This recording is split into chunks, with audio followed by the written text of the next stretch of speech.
La sesión pasada fue una interesante reflexión en cuanto a aprender a vivir libre de deudas. Y como han de recordar, no alcanzamos a terminar, así que quisiera tratar de terminar ese capítulo y luego pasar al capítulo 8 durante esta sesión. Vamos a empezar con una oración.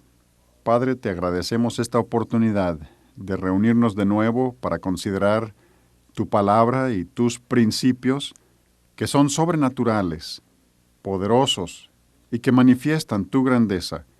Y Señor, te amamos y reconocemos tu grandeza. Eres un Dios grande. Te damos alabanza en esta mañana y honra y gloria.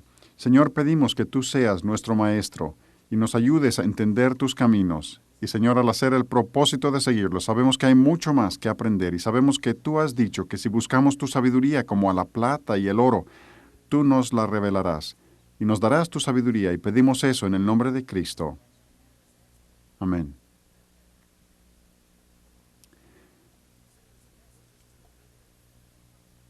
Después de la sesión pasada, surgieron algunas preguntas acerca de lo que toca a nuestra responsabilidad, estemos o no en el negocio de bienes raíces, casas residenciales, etc. Y luego, al estar pensando en eso, me doy cuenta de que no tengo todas las respuestas, pero Dios las tiene, su palabra tiene todas las respuestas, y Él promete revelar, dar su sabiduría si lo buscamos como a la plata y el oro. Pero al pensar en esto, recuerdo una ilustración acerca de un hombre en una granja que se puso a cavar y sacar las piedras de sus tierras, y al quitar las grandes encontró medianas abajo de ellas, y al quitar esas encontró piedras más pequeñas abajo de esas. Y se decía que la sabiduría de Dios es así. Cuando tenemos un principio como el que estamos comentando, de no deber, y ha sido sepultado, olvidado, menospreciado por el pueblo de Dios, y al recuperarlo sacudimos el polvo y lo tratamos de entender, y creo que es así como si moviéramos las piedras grandes, y al ser fieles en eso, Dios revelará su sabiduría para los obstáculos del siguiente tamaño, etc. Pero creo que en bienes raíces residenciales sí tenemos una responsabilidad personal ante Dios de explicar estos principios a las personas cuando vengan a comprar. Por ejemplo, si estás hablando con una persona que sabes que es cristiana, tendrás la responsabilidad, creo yo, como hermano en Cristo, de decirle, permíteme compartir contigo un principio que Dios me ha enseñado. O posiblemente estés comprando más casa de lo que realmente necesitas, o quizá haya otra manera de conseguir esa casa, posiblemente lleve más tiempo de lo que tú deseas, pero me gustaría ayudarte de esa manera. O posiblemente te digan, no me importa lo que digas, yo voy a conseguir dinero prestado para comprar la casa, pero tú cumpliste con tu responsabilidad. Ahora, si son perdidos y no son cristianos, entonces qué hermosa oportunidad para poder compartir el Evangelio. Comparte con ellos. Nosotros tenemos una política en esta empresa. Yo quisiera compartirte cómo llegué a conocer a Cristo y comparte con ellos tu testimonio.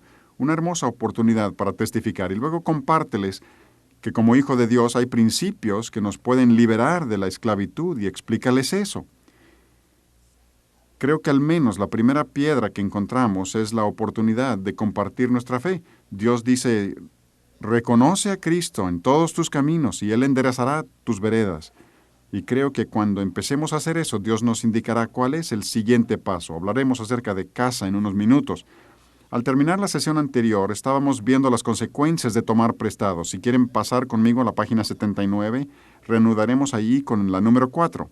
La cuarta consecuencia de pedir prestado es que presupone el futuro como cierto. Veamos esto juntos. El préstamo se basa sobre la presuposición de que las condiciones futuras nos permitirán pagar la deuda. Dios nos advierte que evitemos semejante presunción. Vamos ahora los que decís, hoy y mañana iremos a tal ciudad y estaremos allá un año y traficaremos y ganaremos, cuando no sabéis lo que será mañana. Santiago 4, 13 al 14. Y luego, no te jactes del día de mañana, porque no sabes qué dará de sí el día. Proverbios 27, 1. Tomar prestado presupone el futuro como cierto. Un buen amigo estuvo en una sesión conmigo y cuando escuchó esto levantó la mano y dijo, Jim, cuando yo me casé, empecé a trabajar y conseguí tarjetas de crédito y fui con el banquero y empecé a pedir dinero prestado y compramos muchos muebles y autos y todo lo que necesitábamos e incurrimos en $25,000 de deudas.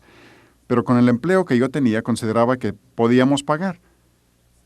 Pero yo presuponía sobre el futuro porque un día recibí una carta del gobierno en el que me llamaban al servicio militar.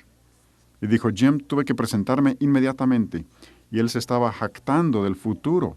Él dice, de eso ya hace 10 años y ya no nos queda nada de lo que habíamos comprado, pero seguimos pagando hasta la actualidad.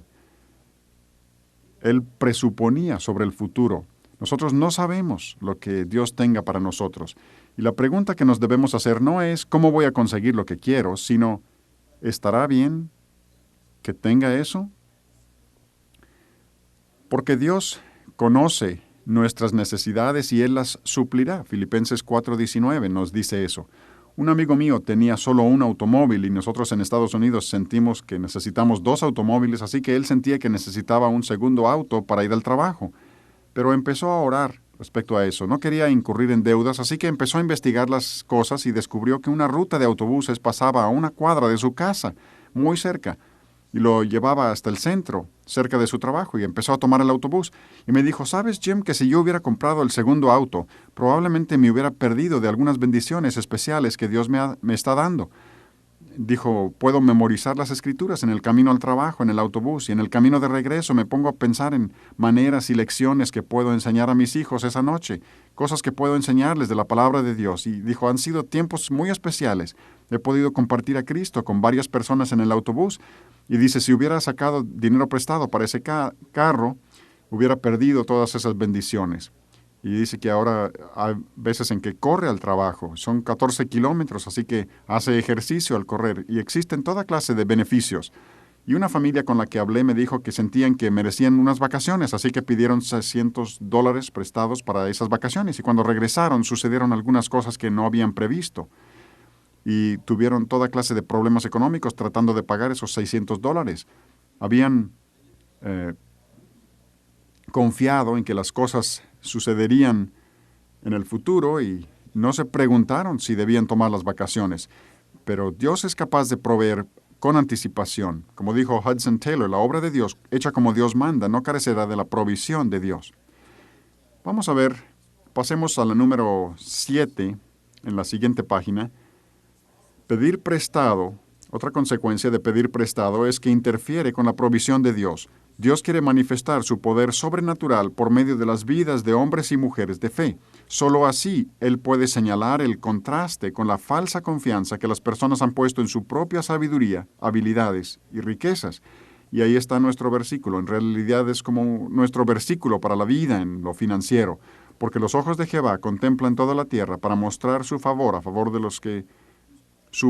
favor de los que tienen corazón perfecto para con Él, segundo Crónicas 16:9. Y yo creo que Él pregunta hoy mismo, ¿no quieres tú ser uno de esos? ¿Me permites mostrar mi poder a favor tuyo? Número 8. Tomar prestado elimina barreras hacia cosas dañinas. Y anteriormente compartí con ustedes acerca de la televisión. Dios nunca quiso que lo tuviéramos en nuestro hogar por el daño que ocasiona. Y yo me pregunto, ¿cuántos artículos adquirimos en realidad por medio de préstamos que Dios diría, no hagas eso, no, eso traerá daño a tu vida en formas que no te puedes imaginar? Número 9. Tomar prestado muestra descontento con lo básico. Y luego número 10. Tomar prestado devora los recursos con pagos de interés elevado. Vamos a leer eso.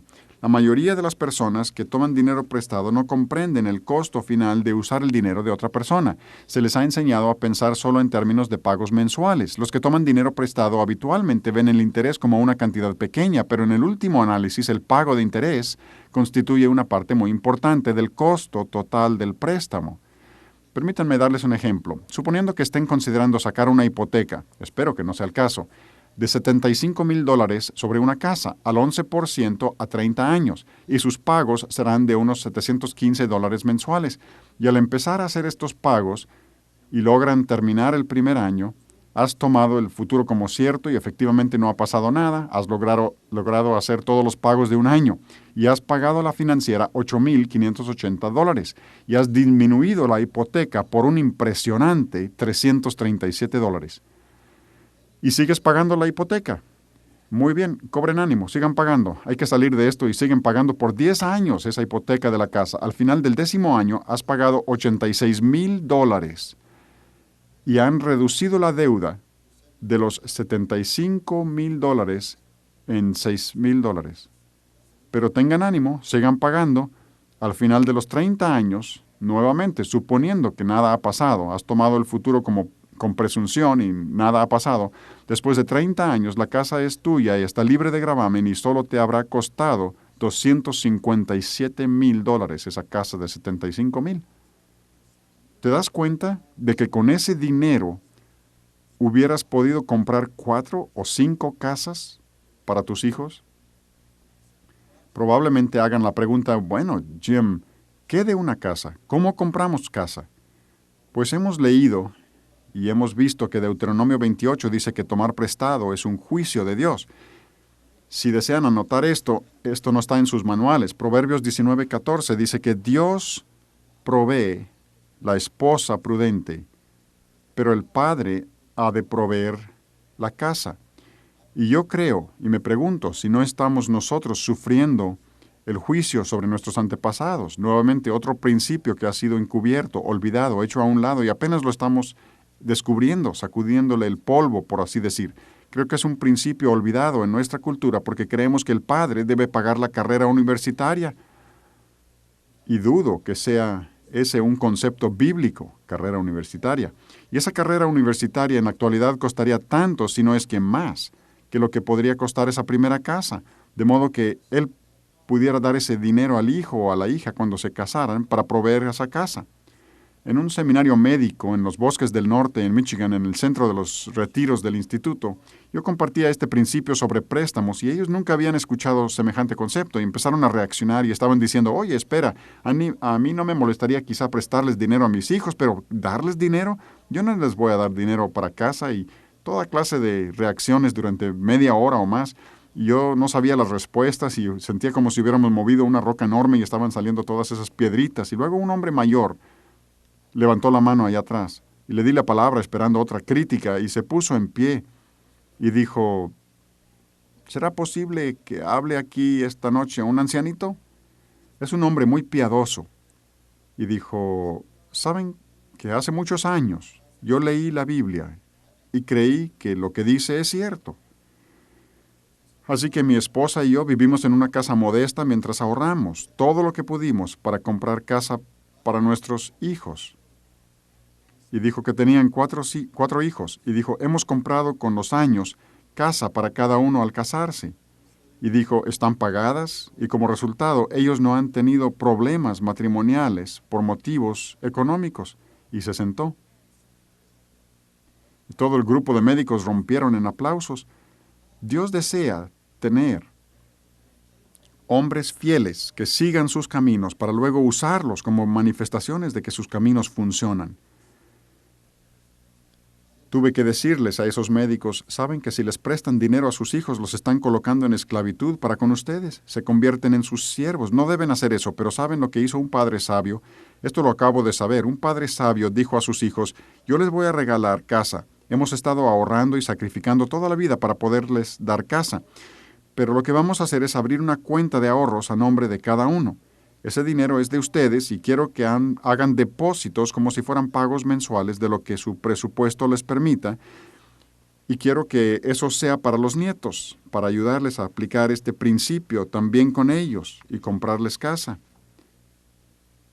Alguno preguntará ahora, Jim, ¿cómo conseguimos casa si no debemos pedir prestado y nuestros padres no pueden proveer?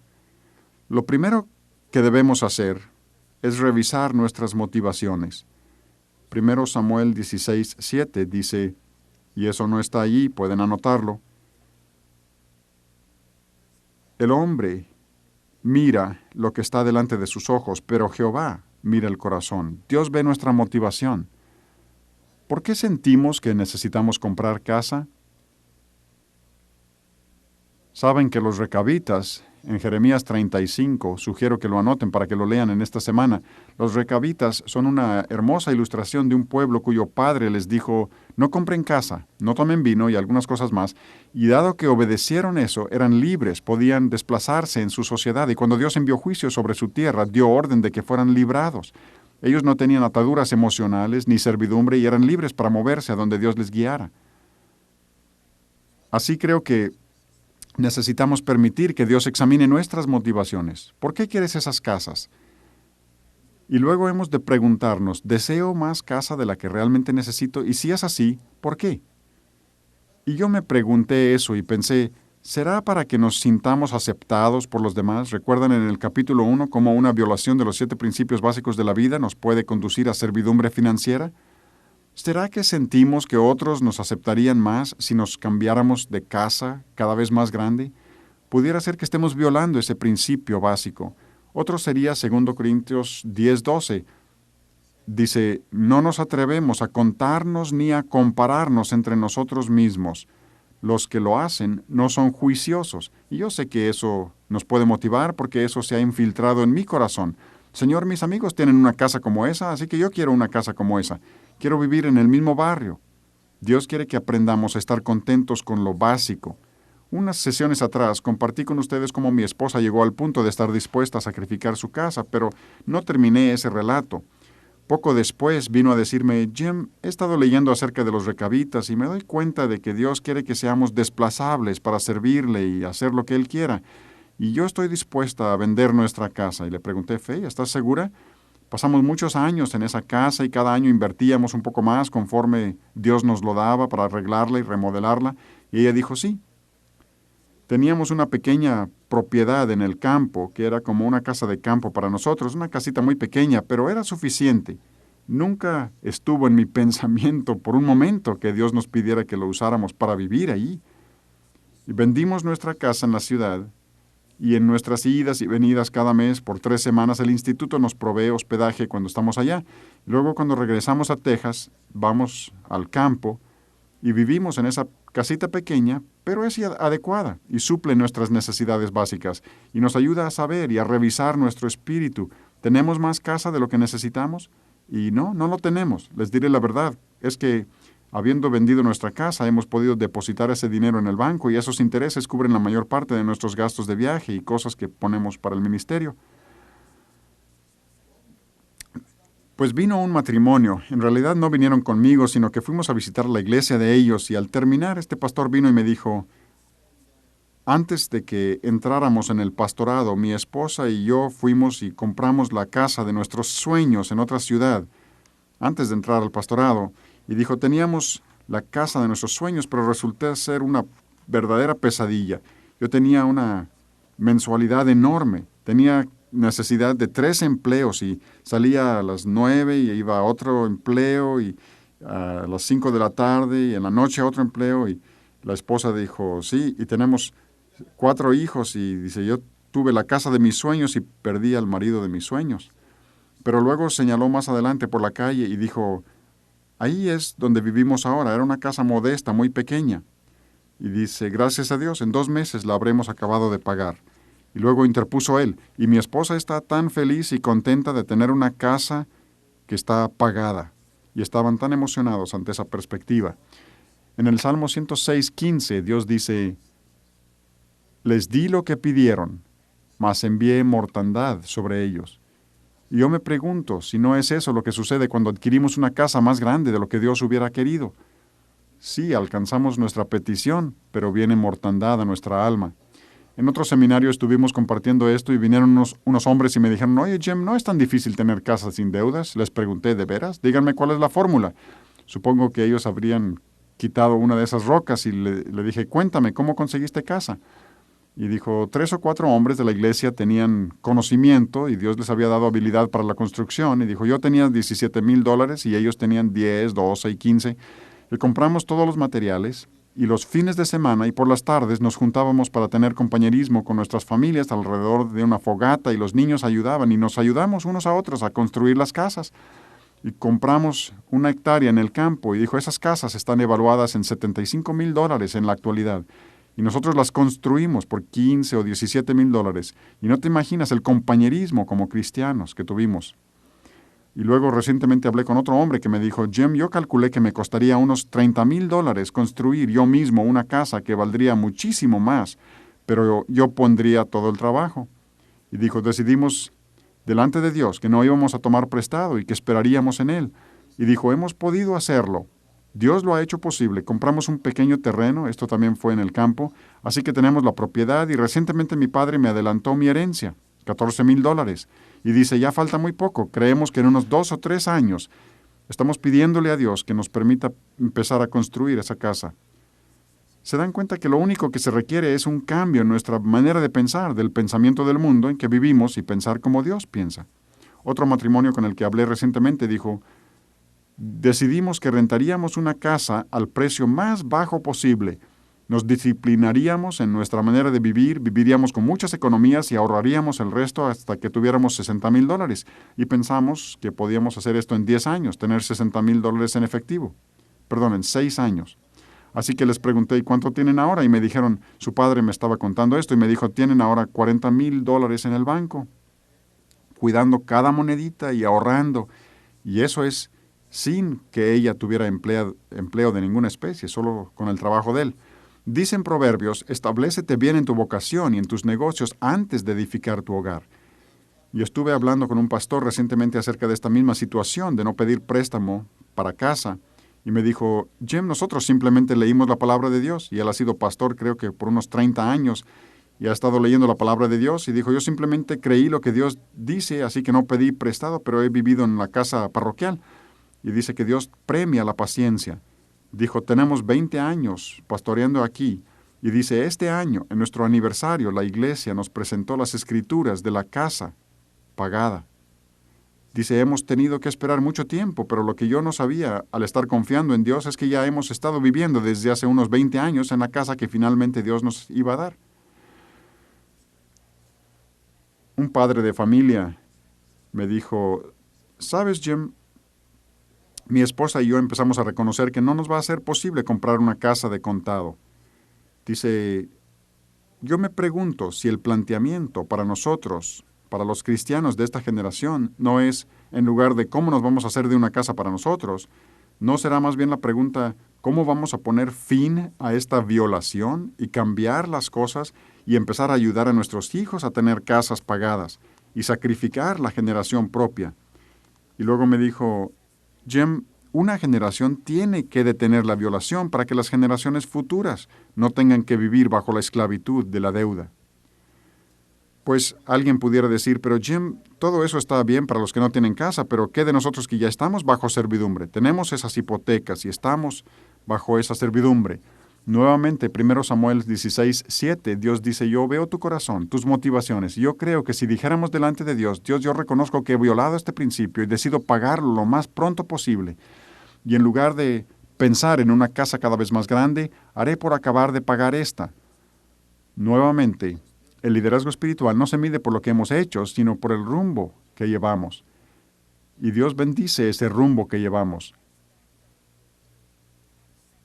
Una respuesta es que manifestamos a Dios lo que hay en nuestro corazón. Y cuando Él provee los fondos adicionales, empezamos a aplicarlos al pago de la casa. Hablaba con un médico hace poco y me dijo, Jim, al final de cada año generalmente me quedan 6 o 7 mil dólares de fondos adicionales. Y dijo, un año llevé a mi familia a unas hermosas vacaciones, otro año dimos el enganche de un auto, otro año hicimos otra cosa y dice, ¿tú cómo crees que lo debemos usar? Y le comenté lo que hemos estado viendo hoy. Y él se quedó asombrado. Dijo, Jim, jamás había pensado en eso. Y empezó a hacer cuentas y dijo, Jim, podría acabar de pagar mi casa en unos 10 años.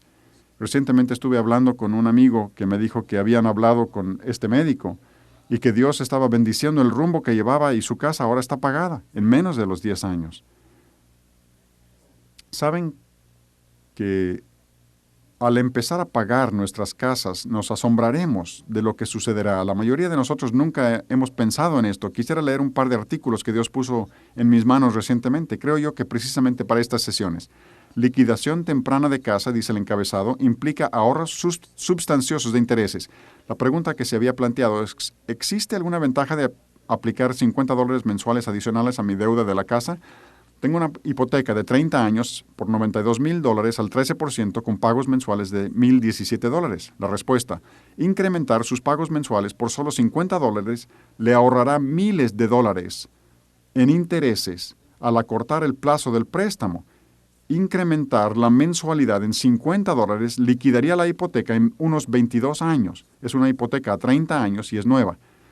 El resultado es la eliminación del pago de los intereses de 8 años. En otras palabras, con el pago de $50 mensuales adicionales durante 22 años, que equivalen a un total de $13,000 en pagos adicionales, ahorras $87,000 en intereses.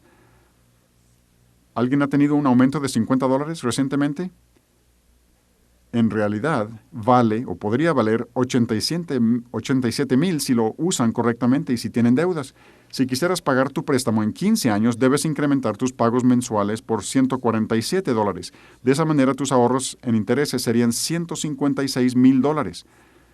Otra cosa, algunas instituciones de crédito bajan la tasa de interés si aceptas modificar tu contrato aumentando los pagos del capital. Nada se perdería con preguntar. ¿Se dan cuenta? Sí hay manera de salir de la esclavitud si lo pensamos un poco. Déjenme compartir con ustedes este otro. Este se llama el rédito de los 26 pagos. Esta es la idea que está detrás del pago quincenal de la hipoteca. En lugar de hacer tu pago mensual de la casa, paga la mitad cada 2 semanas. Eso hace un total de 26 pagos al año, el equivalente de 13 pagos mensuales en lugar de 12. Y eso es lo asombroso. El total del pago adicional se aplica al capital, acelerando la liquidación. De esta manera, un préstamo a 30 años se reduce a unos 20 años con solo pagar cada 2 semanas en lugar de una vez al mes. Por ejemplo, sobre un préstamo de $100,000 a 30 años al 10%, pagarías el interés total de $215,000 usando los pagos mensuales normales. Sin embargo, con un plan quincenal ahorrarías $77,000 en intereses. Qué asombroso, ¿no? Si nos pusiéramos a pensarlo. Ahora, el problema es, o lo que sucede ahí es que cuando Dios nos manda un dinero adicional, debemos preguntarnos, ¿para qué es este dinero? Y aplicarlo a la hipoteca. No salgas a comprar una videocasetera, un traje nuevo o lo que sea. Piensa, Dios, ¿quieres que aplique esto a la hipoteca? Y ahorras literalmente miles de dólares. Un hombre estuvo en una clase en la que yo compartía del Manual del Hombre y reaccionó contra el capítulo 7 y decía, no creo que pueda funcionar. Incluso estaba molesto conmigo y decía, no me imagino que eso pueda funcionar. Pero luego decía, pero es la palabra de Dios y tengo que hacerlo. Durante varias semanas lo pensó y luego decidió hacerlo y me llamó y me dijo, Jim, he conseguido un empleo adicional, no resta mucho tiempo a mi familia, pero estoy usando el dinero adicional para pagar la hipoteca y calculo que en 15 años puedo liquidar esa hipoteca de 30 años. Y Dios le hizo llegar dinero adicional de diferentes maneras, pero dijo, yo le creo a Dios y confío en Él y voy a obedecerle a Él primero y entender el porqué después. Hace unos días me llamó y me dijo, Jim, no vas a creer lo que sucedió. Mi empresa me dio opción a comprar ciertas acciones y le dije, no inviertas en la bolsa de valores. Y me dijo, pues estas son solo acciones en la propia empresa como premio al trabajo de la empresa. Y dijo, estas acciones estuvieron en $54 y en pocos meses llegaron a $75. Y dijo, Jim, aun cuando venda esas acciones de inmediato, comprar y vender, probablemente pueda pagar mi casa en 5 años más. Y preguntó, ¿crees que estaría bien? Y le dije, sí, como quiera, si Dios te envía ese dinero y lo ha hecho por medio de tu autoridad y no estás invirtiendo en la bolsa como parte normal de tu vida y de tus finanzas, yo creo que debes hacerlo. En tu lugar, yo lo vendería el mismo día. Usa tu opción y véndelo, salte.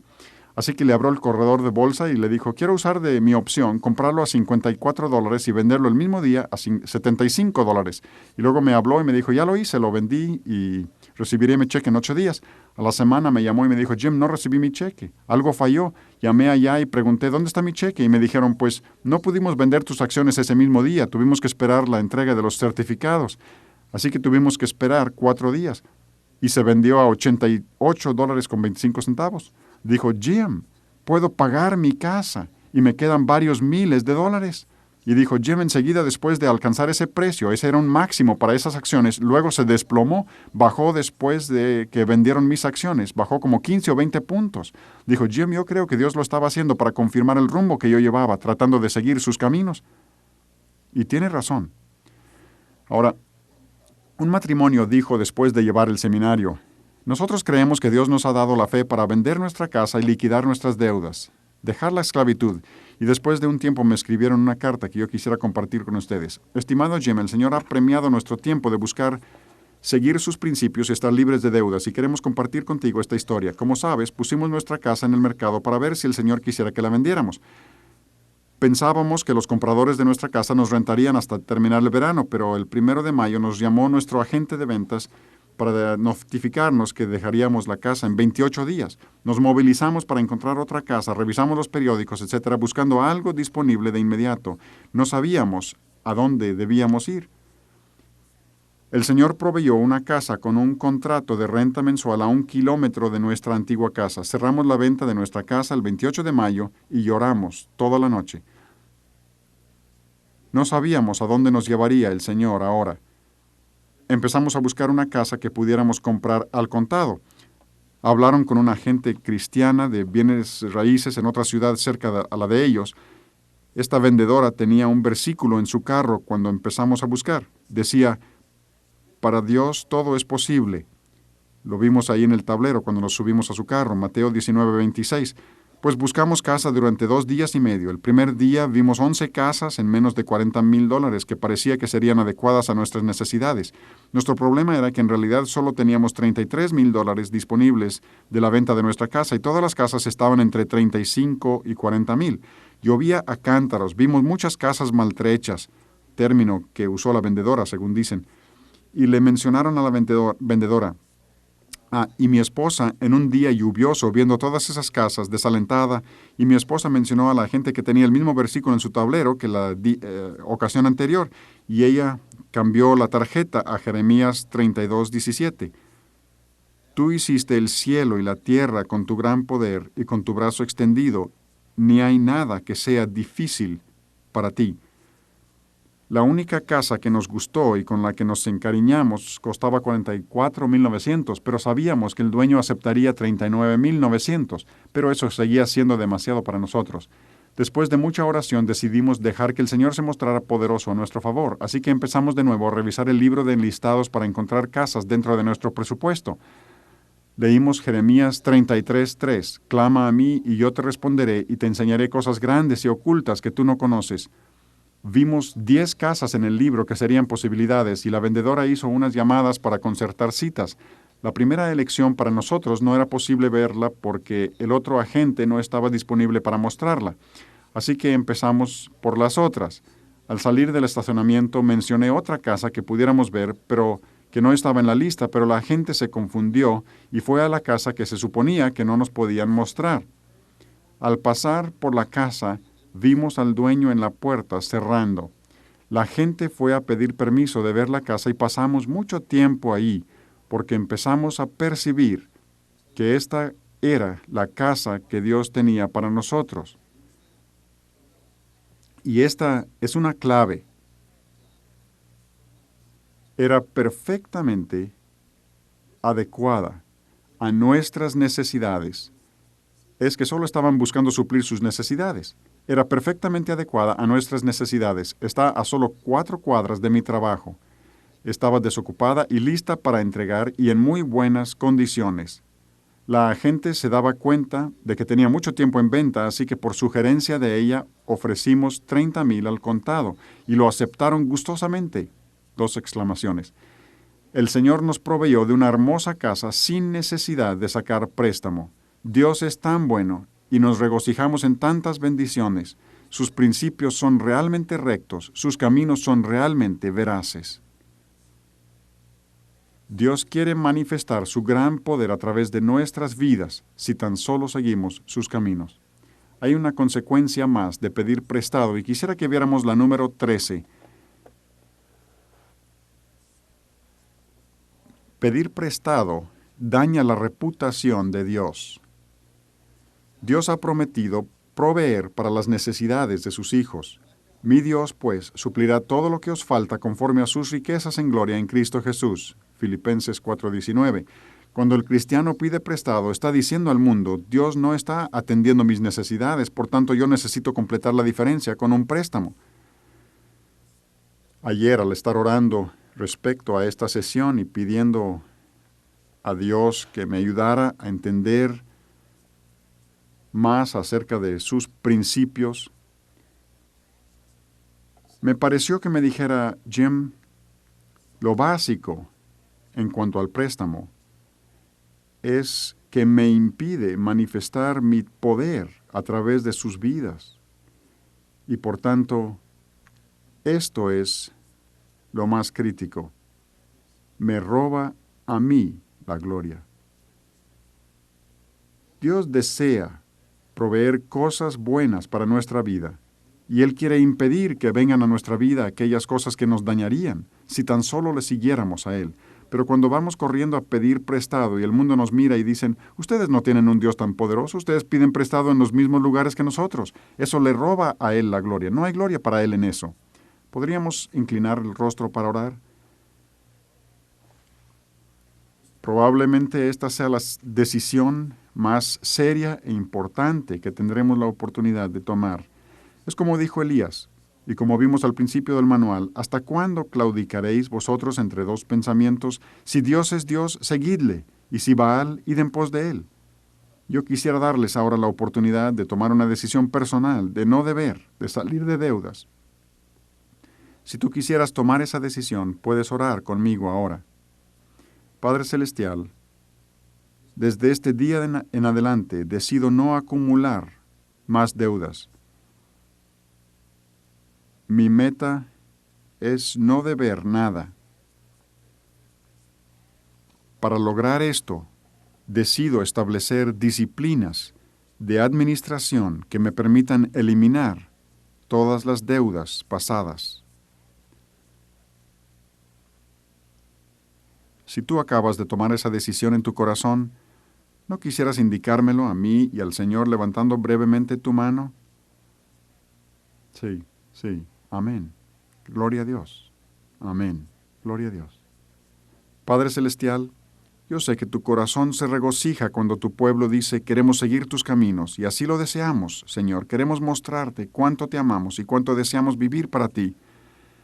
Te pido, Señor, que este pueblo, que tú manifiestes con ellos tu gran poder y tu realidad y tu gloria a través de sus vidas al decir, quiero seguirte en esta área de la deuda. En el nombre de Jesús oramos. Amén. Ahora, la clave para no incurrir en deudas es aprender a vivir dentro de nuestro presupuesto. Si quieren pasar conmigo a la página 89, capítulo 8.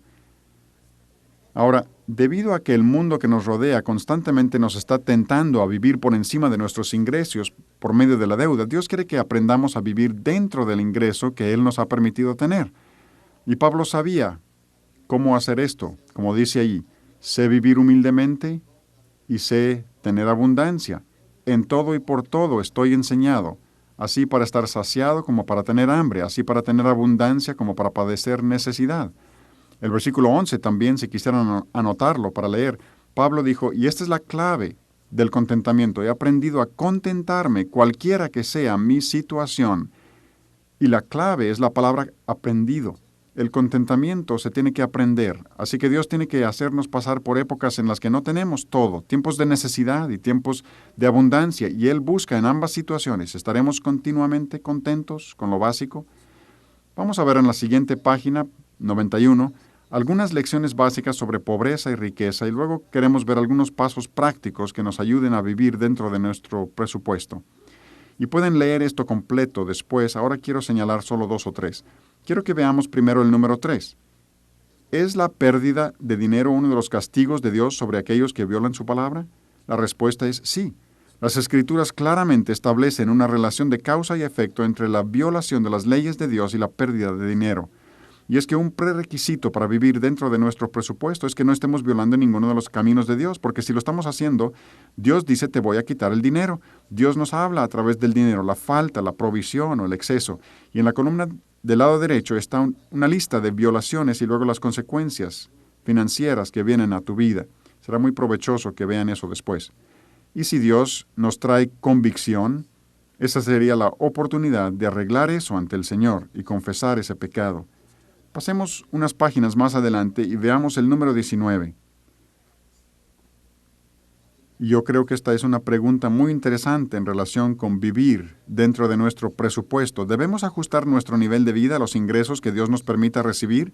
Y la respuesta, y para mí este es un error importante que cometemos en nuestra cultura americana, pensamos que como ganamos más dinero hemos de elevar nuestro nivel de vida, presuponiendo sobre el futuro, y luego viene la disciplina económica y tenemos problemas. Pues la respuesta es no. Nuestro nivel de vida debe girar en torno al contentamiento con lo básico. Si nuestro ingreso disminuye, debemos aprender a disminuir nuestros gastos u orar por la provisión de Dios. Si nuestros ingresos aumentan, debemos determinar cómo podemos utilizar este incremento para extender el reino de Dios, no nuestros propios placeres. Dios quiere que aprendamos a depender de Él en nuestras épocas de necesidad y luego vernos como administradores de Él en tiempos de abundancia. Y luego, número 20, yo creo que muchos cristianos tienen confusión en relación con esto. ¿Es antibíblico que un cristiano entregado tenga abundancia de riquezas? Y la respuesta es no. Dios no condena a un cristiano por poseer riquezas. Él reprende a aquellos que amontonan riquezas para sí mismos, Salmo 39:6, que confíen en sus riquezas, 1 Timoteo 6:17, que obtienen ganancias deshonestas, Santiago 5:4, o que ponen su amor en las riquezas. Dios claramente enseña que las riquezas de un cristiano dedicado son el resultado de la gracia de Dios y que son la base de la ofrenda para la extensión de su reino. 2 páginas más adelante hay algunos pasos prácticos que nos pueden ayudar. Ahora, hay 3 o 4 más que no están en el manual. Si quieren anotarlos en la parte superior de la página, el primer paso para empezar a vivir dentro de tu presupuesto es empezar a diezmar. Hemos hablado acerca de eso en una sesión anterior. El segundo paso, y yo sugeriría especialmente si están endeudados, que con cualquier dinero adicional que llegue, lo apliquen a sus deudas. Ahora, si la única deuda que tienen es una hipoteca, pueden aplicarlo ahí. Si tienen otras deudas, entonces deben estar pagando esas deudas y empiecen por la deuda más pequeña primero. Y al terminar de pagar eso, entonces usen la cantidad que estaban pagando sobre esa deuda para aplicarla a la que sigue. Y al terminar de pagar esa, entonces esa cantidad está disponible para otra y la cantidad disponible crece y puedes empezar a pagar esas deudas más rápidamente. El tercer paso es iniciar una lista de peticiones de oración que permitan que Dios se muestre poderoso. Estuve hablando con un hombre y su familia y ellos llevan una lista de oración por sus necesidades y él me dijo, Jim, hubo un año en el que Dios nos contestó 2,000 peticiones de oración.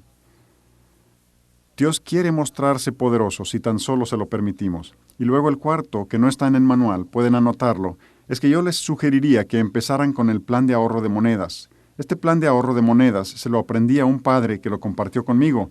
Él me dijo, Jim, nosotros no teníamos cuenta de ahorros de ninguna especie, no teníamos de dónde ahorrar y mi esposa quería un refrigerador nuevo. Lo necesitábamos. El refrigerador viejo estaba muy deteriorado y ella quería un refrigerador de 2 puertas. Sabíamos que sería difícil, pero Dios puso en mi corazón una idea. Llegué a la casa una tarde y le dije a mi esposa, vamos a iniciar un ahorro y todos los días cuando lleguemos con monedas, tomemos las monedas de cierta denominación y las pondremos en un bote y las llevaremos a depositar en una cuenta. Vamos a hacer eso todo el año y veamos qué sucede. Yo me pregunto, ¿cuántas monedas de esa denominación pasan por nuestras bolsas en un año? Y al terminar el año tenían $550 en monedas depositadas en el banco a base de las aportaciones de las monedas de toda la familia.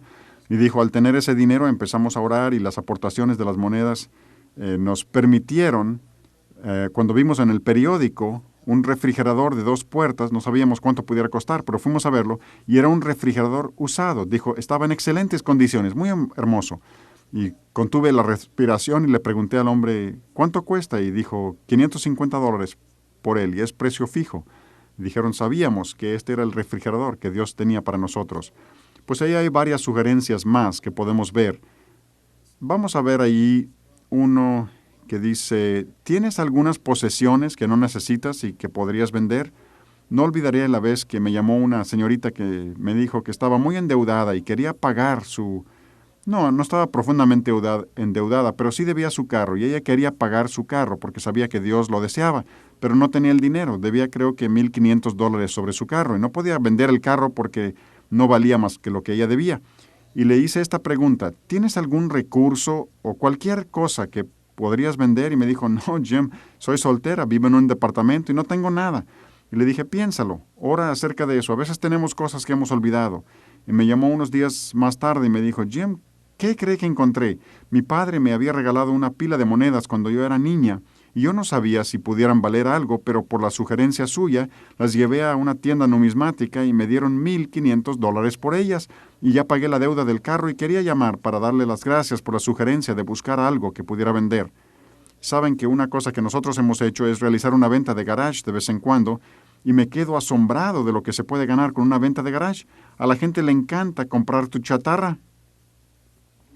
Un año lo hicimos nosotros porque queríamos ayudar con el fondo para la construcción de la iglesia. Nuestra iglesia quería construir un local y nosotros hicimos eso y nos quedamos asombrados de la cantidad de dinero que produjeron las cosas, puras cosas que habíamos guardado porque no lo queríamos y como familia pudimos aportar eso para la construcción.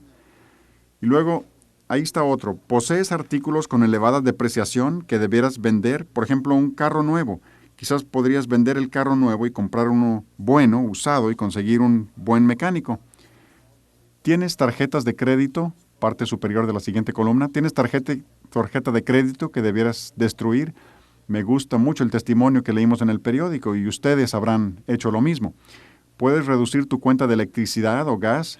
Yo he andado detrás de mis hijos por años diciéndoles: apaga la luz cuando salgas del cuarto. Y finalmente los senté y les dije: cuando ustedes no apagan la luz me cuesta dinero a mí. De ahora en adelante les voy a cobrar $1 y ese fue un buen incentivo para que apagaran las luces. Creo que ya les voy a tener que subir la cuota porque son más grandes y siguen dejando las luces prendidas. ¿Eres miembro de algún club que requiere cuotas elevadas? Por ejemplo, si eres miembro de un club donde pagas $50 mensuales, podrías ahorrar hasta $87,000 en intereses si te salieras de ese club y aplicaras eso a tus deudas. Puedes disminuir el uso del automóvil y caminar o usar bicicleta. Y les comenté acerca de ese hombre que va al trabajo en autobús o caminando. Gastas una cantidad excesiva de tiempo o dinero en tus pasatiempos. Y he compartido con ustedes mi testimonio. Es asombroso la cantidad de dinero que gastamos en pasatiempos y eso también podría aplicarse a la deuda y ahorrar intereses.